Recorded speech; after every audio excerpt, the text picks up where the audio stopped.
Good morning! Gawa po tayo ng pichi-pichi. Una, tunawin po natin itong asukal. 1 cup of sugar. 1 3/4 water. 1 teaspoon of lye water. Mix together. Ito lang po ang napakasimpleng ingredients na ating pichi-pichi.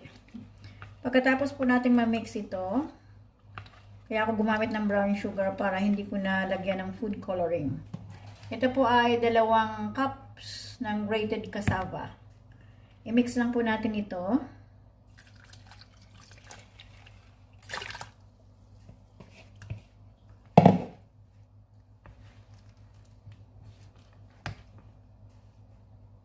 Magpakulo po tayo ng tubig sa steamer.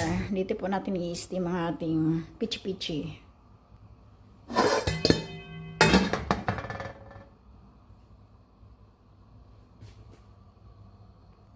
Ngayon, ilalagay na po natin sa molder.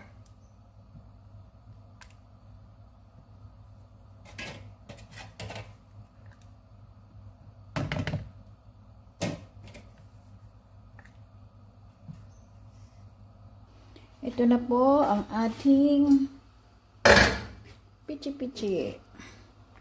Lagay po natin dito. Yan. Takpan natin mga 15 minutes po.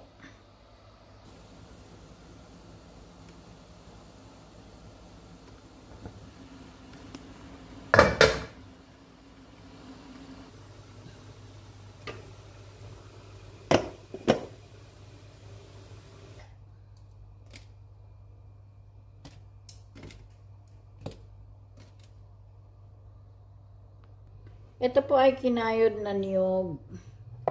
Lalagay po natin ang ating pichi-pichi. Ganyan lang po.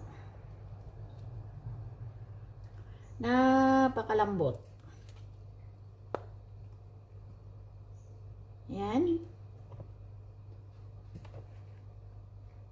Wow, sarap na.